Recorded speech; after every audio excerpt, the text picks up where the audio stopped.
अस्सलाम वालेकुम बच्चे। आज का हमारा टॉपिक है नेफ्रॉन। ठीक है, किडनी को समझने के बाद अब हम नेफ्रॉन की तरफ जाते हैं। आप ज़रा इस डायग्राम को ऑब्ज़र्व करें।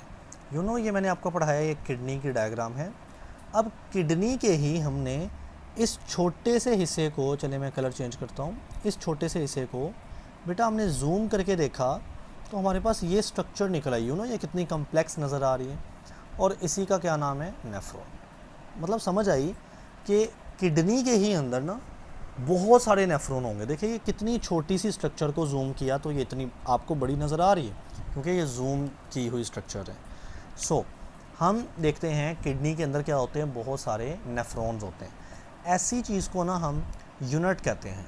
यूनिट मतलब कि किडनी का जो यूनिट है ना वो नेफ्रॉन है, यानी किडनी के अंदर जो भी चीज़ है ना वो नेफ्रॉन है, यूनिट है। जैसे सिंपल सी मिसाल अगर मैं दूँ, हमारे घर का यूनिट क्या है तो दैट इज़ एक ईंट, वन ब्रिक हमारे घर का यूनिट है। यानी ईंटें मिलती गई घर बन गया। इसी तरह से नेफ्रॉन मिलते गए तो किडनी बन गई। सो फिर किडनी का यूनिट क्या हुआ, नेफ्रॉन हुआ। ठीक हो गया जी बेटा। देखें, the functional unit of kidney are called nephron. यानी फंक्शनल यूनिट है, काम करने वाला है। यानी किडनी का जो आपने काम पढ़ा, आपने किडनी का क्या काम पढ़ा, यूरिन बनाना। तो यूरिन कौन बनाता है, किडनी खुद बनाती है? नहीं, उसके अंदर मौजूद ये नेफ्रॉन काम करते हैं और नेफ्रॉन ही तो किडनी बना रहे हैं। तो हम यूँ कह लें अगर कि किडनी यूरिन बनाती है वो भी ठीक है।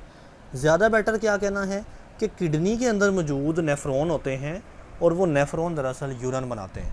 इसलिए नेफ्रॉन क्या है, किडनी के बेटा फंक्शनल यूनिट हैं। अब अगली बात एक MCQs है। There are more than 1 million nephrons in each kidney. हमारी 2 किडनीज होती हैं, एक किडनी में कितने नेफ्रॉन होते हैं, 1 मिलियन से मोर देन यानी ज़्यादा। 1 मिलियन कितना होता है, 1 million equal to 10 lakh, 10 lakh होते हैं 1 मिलियन। तो कितना छोटा नेफ्रॉन हो सकता है, आप अंदाज़ा कर सकते हैं कि 10 लाख नेफ्रॉन यानी 1 मिलियन नेफ्रॉन से एक किडनी बन रही होती है। अब बेटा नेक्स्ट देखिएगा, अ नेफ्रॉन कंसिस्ट ऑफ 2 पार्ट। ये जो आपने नेफ्रॉन देखा है ना, ये सारा नेफ्रॉन, मुझे पता है ये कम्प्लेक्स डायग्राम है, मैं आपको बना के दिखाऊंगा, फिर इंशाल्लाह आपके लिए आसानी होगी। एक नेफ्रॉन कंसिस्ट करता है 2 पार्ट्स, 2 हिस्से होते हैं नेफ्रॉन के। Number 1 renal corpuscle and number 2 is the renal tubule. आइए डायग्राम बनाते हैं, फिर समझ आनी, ऐसे कुछ भी नहीं होना जी बेटा। तो एक नेफ्रॉन की मैं स्ट्रक्चर यहाँ पे बनाना शुरू कर दी है मैंने। नेफ्रॉन के अंदर जो सबसे पहला पार्ट है ना, आपने याद रखना, वो इस तरह की कप की तरह की स्ट्रक्चर होती है, ठीक है, जिसका नाम होता है बुमेन्स कैप्सूल। बुमेन्स कैप्सूल, ठीक है, ये बुमेन्स साइंटिस्ट का नाम है, उसके नाम से बुमेन्स कैप्सूल रखा है। तो कैसी स्ट्रक्चर है, कप की तरह की स्ट्रक्चर है जी बच्चे। उसके बाद ये जो कप की शेप है ना, उसके बाद इस तरह की ये कर्व सी ट्यूब नज़र आती है। मैं आपके लिए हाईलाइट कर देता हूँ। इस तरह से ये ट्यूब होती है ना, इसके अंदर यूरिन चलेगा क्योंकि इनका काम क्या है, यूरिन बनाना। सो दूसरा ये कंपोनेंट होता है, यहाँ से लेकर यहाँ तक कह लें, ये वुमेन कैप्सूल यहाँ से लेकर यहाँ तक है, ठीक है। अब ये जो दूसरा पार्ट है ना, इसका नाम होता है PCT। ना व्हाट इज़ PCT? PCT मतलब proximal, P for proximal convoluted tubule, ठीक है, PCT। तो सबसे पहला पार्ट कौन सा है, बुमेन्स कैप्सूल, एंड देन ये वाला पार्ट है जिसका नाम है PCT यानी प्रोक्सिमल कन्वोल्यूटेड ट्यूब्यूल। उसके बाद बेटा ये जो थर्ड पार्ट है, यहाँ से लेकर मैंने इस तरह से U की शेप का, नहीं आपको नज़र आ रहा है, ये थर्ड पार्ट है हमारे नेफ्रॉन का, ठीक हो गया। और इसका नाम क्या होता है, इस U की शेप के पार्ट का, इसका नाम होता है लूप ऑफ हेनले, ठीक है। सो 3 पार्ट्स हैं। पहला पार्ट है Bowman's capsule, next one is the PCT proximal convoluted tubule, and the third one is the loop of Henle जी बेटा। उसके बाद फोर्थ पार्ट जो है ना, ये वाला अगेन एक कन्वोल्यूटेड ट्यूब्यूल है। कन्वोल्यूटेड ट्यूब्यूल बोलते हैं जो इस तरह से बल खाती है ट्यूब्यूल है ना, जो बार बार ऐसे मुड़ रही है, बल खा रही। और इसका नाम है, इस अगेन ट्यूब का नाम है DCT। CT से तो आपको पता है कन्वोल्यूटेड ट्यूब्यूल, और डी से मुराद है डिस्टल। सो डिस्टल कन्वोल्यूटेड ट्यूब्यूल। बेटा ये हमारा फोर्थ पार्ट है, ठीक है। वुमेन्स कैप्सूल से स्टार्ट किया पहला part, proximal convoluted tubule, then loop of Henle and then DCT यानी डिस्टल कन्वोल्यूटेड ट्यूब्यूल। उसके बाद बच्चे ये जो आखिरी वाला पार्ट है ना, ये सारी ट्यूब, ठीक है, हमारे पास ये हमारे नेफ्रॉन का आखिरी पार्ट होता है and this is named as collecting duct. ठीक हो गया, कलेक्टिंग डक्ट। तो ये हमारे नेफ्रॉन के ना कुछ पार्ट्स हैं। अभी कहानी ख़त्म नहीं हुई, अभी आगे भी करवाता हूँ जी बेटा। अब इस डायग्राम पे एक चीज़ नोटिस करवाता हूँ। आपको याद होगा कि ये किडनी के अंदर ना, ये जो रेड कलर की मैंने आपको मार्क करवाई थी, पिछला लेक्चर अगर आपने सुना है ना, तो ये रेड मैंने आपको मार्क करवाई थी रीनल आर्टरी, रीनल आर्टरी जो कि किडनी के अंदर ऐसे एंटर कर रही होती। अब हमने देखा कि किडनी के अंदर क्या है, ये नेफ्रॉन है। तो ये जो रीनल आर्टरी है जो किडनी के अंदर एंटर कर रही है ना, इसको नेफ्रॉन में भी एंटर करना है ना, क्योंकि किडनी के अंदर है ही वही। तो आप ये देखें ज़रा, ये अगेन वो रेड है और ये ब्लू है, जो कि ये ब्लू थी और इसको मैंने क्या निशान लगाया था, रीनल वेन। तो वही चीज़ें हैं, लेकिन अब आप थोड़ा सा अंदर जाके डेप्थ में पढ़ो। सो रीनल आर्टरी रेड कलर की है ना ये वाली। सो यहाँ पर आप देख सकते हैं कि ये रेड जा रही है बच्चे, ये रीनल आर्टरी है। अब हमने इसको नेफ्रॉन के हिसाब से पढ़ना है, क्योंकि किडनी के अंदर क्या होते हैं, नेफ्रॉन। सो रीनल आर्टरी जा रही है और आगे जाके देखें ये छोटे साइज़ की आर्ट्रियोल बन रही है। ये पिछले चैप्टर की बातें हैं कि आर्टरी से छोटा साइज़ होता है आर्ट्रियोल, और आर्ट्रियोल से आगे छोटे साइज़ की कैपिलरीज बनती हैं जिसका नाम है ग्लोमेरुलस। जी बेटा, तो अब हम रेंडमली बना लेते हैं। इसके अंदर इस तरह से ना ग्लोमेरुलस की कैपिलरीज ऐसे पड़ी होंगी, ठीक है। ये ग्लोमेरुलस है, कैपिलरीज है बेसिकली। चलिए मैं डिफरेंट कलर से यहाँ पे हाईलाइट कर देता हूँ, मेंशन कर देता हूँ।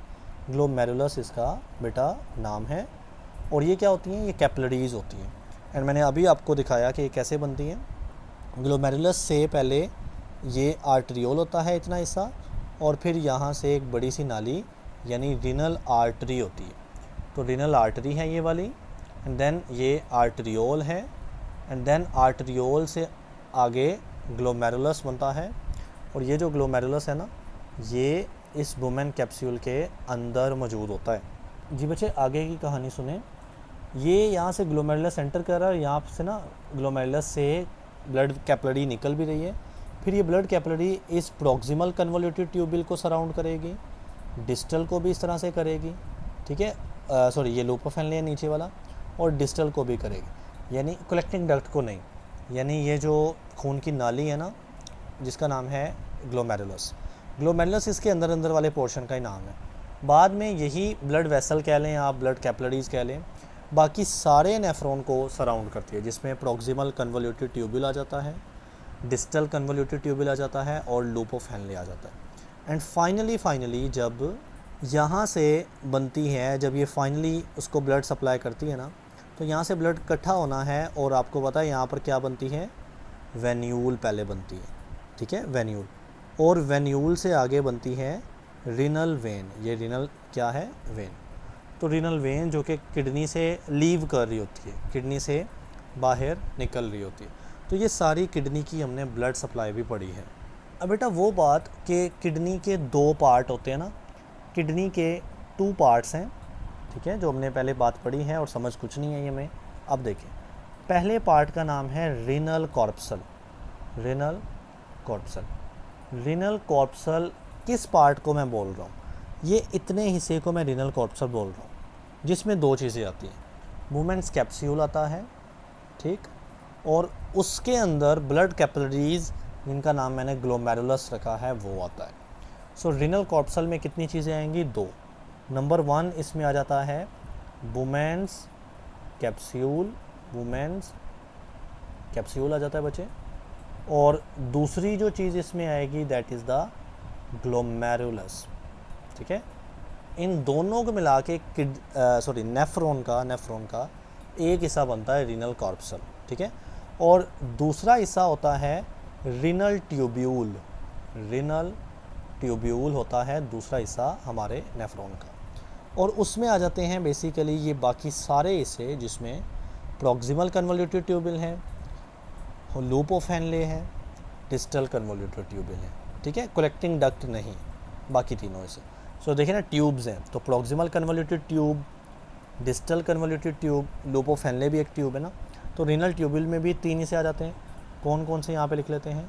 Number 1 is the proximal convoluted tubule, number 2 is the loop of Henley, so loop of Henle, and number 3 is the distal convoluted tubule, ठीक है बच्चे। तो ये तीनों हमारे पास नेफ्रॉन का कौन सा हिस्सा है, रीनल ट्यूब्यूल, और ऊपर वाला रीनल कॉप्सल है जिसमें बुमेन कैप्सूल और ग्लोमेरुलस आ जाते हैं। तो यही मैं बताना चाह रहा था कि एक नेफ्रॉन के कितने पार्ट होते हैं, 2 पार्ट। पहला है रीनल कॉप्सल और रीनल ट्यूब्यूल। अब हम इनको बारी बारी स्टडी करते हैं। रीनल कॉप्सल में क्या होता है, ये पहला पार्ट है नेफ्रॉन का, first part of the nephron, composed of glomerulus and Bowman's capsule.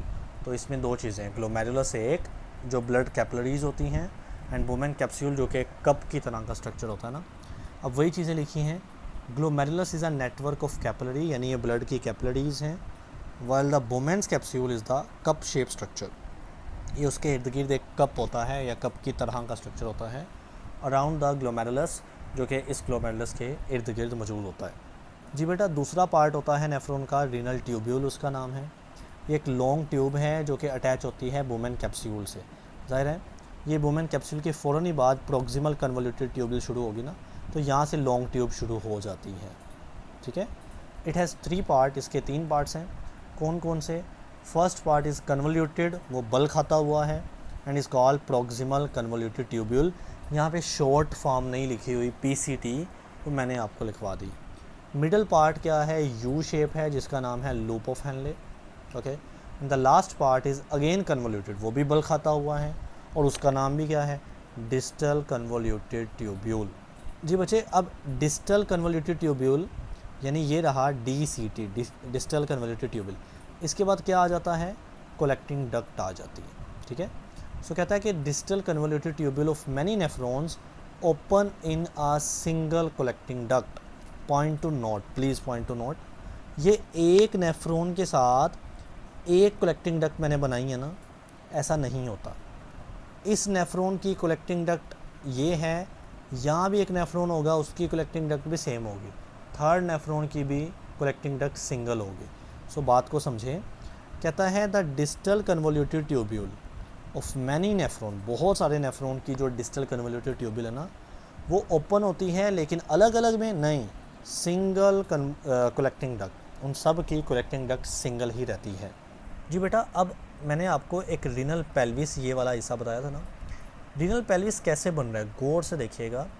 ये एक पाइप आके जोड़ रहा है, ये एक पाइप आके जोड़ रहा है, फिर ये जोड़ रहा है, फिर ये, फिर ये, फिर ये, फिर ये पाइप क्या है, ये वही कलेक्टिंग डक्ट है जो कि नेफ्रॉन, कई ज़्यादा नेफ्रॉन से एक सिंगल लेती है ना कलेक्टिंग डक्ट। तो कलेक्टिंग डक्ट्स आपस में इकट्ठी होके बनाती हैं रीनल पेल्विस। बात एक ही है, जो नेफ्रॉन है ना बेसिकली वो किडनी के अंदर ही मौजूद होता है। सो आपने दोनों को रिलेट करके समझना है, पढ़ना है, ठीक है। कहते हैं मैनी कलेक्टिंग डक्ट, बहुत सारी कलेक्टिंग डक्ट आपस में ज्वाइन टुगेदर मिलती हैं, open into the renal pelvis, और रीनल पेल्विस में जाके ओपन हो रही होती हैं।